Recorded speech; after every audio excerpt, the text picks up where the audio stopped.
Buenas tardes, mi nombre es Lizy Orowich y en este video vamos a hablar de las distintas discapacidades que existen, sus clasificaciones y los diferentes tipos que hay. En primer lugar tenemos a la discapacidad sensorial. Es la discapacidad de al menos uno de los sentidos, ya sea vista, olfato, gusto, oído o tacto. Esto perjudica a la persona ya que le va a costar mucho el relacionarse con las demás personas. Existen diferentes tipos de discapacidad sensorial, como por ejemplo la ceguera. La ceguera es una pérdida total o parcial de la vista. Si es una pérdida parcial de la vista, lo denominamos como disminución visual.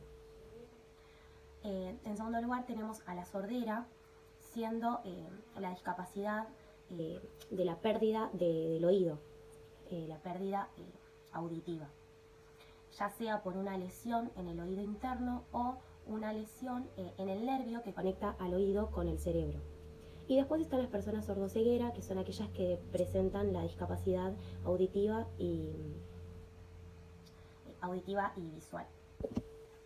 Si llegamos a tener algún alumno que presente una de estas discapacidades, ya sea visual o auditiva, se van a utilizar métodos o estrategias para poder incluir a esa persona a que realice actividad física de la misma forma que sus demás compañeros. Por ejemplo, si tenemos un alumno que presenta una discapacidad visual, se van a utilizar métodos, por ejemplo, el uso del silbato para marcar el inicio y el cierre de una actividad, los sonidos, los ruidos, las palmas o la música.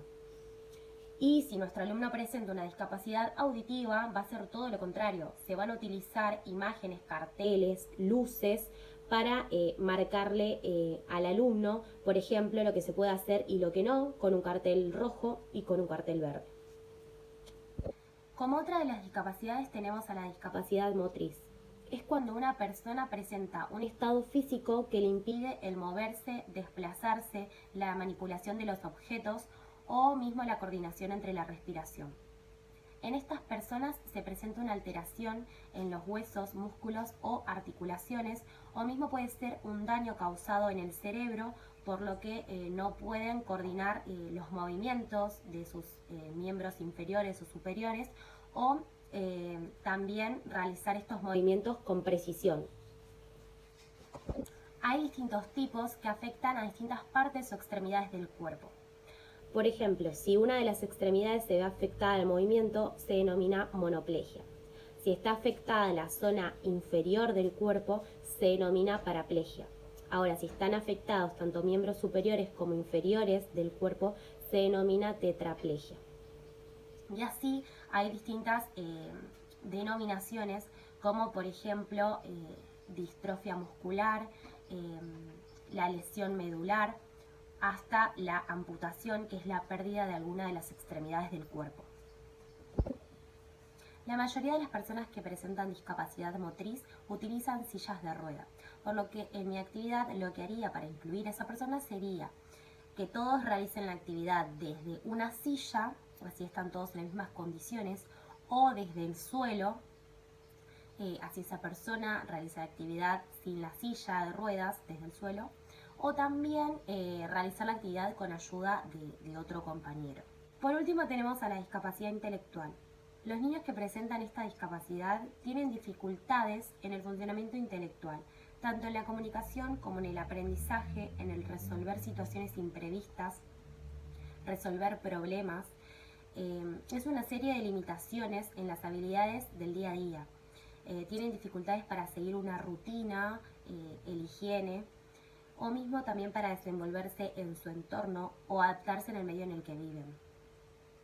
Esta discapacidad es irreversible, es decir, que dura para toda la vida.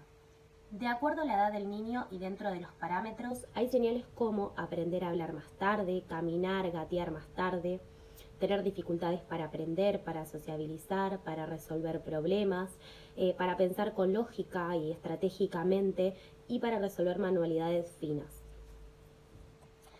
Se clasifican en leve, moderado, grave y profundo.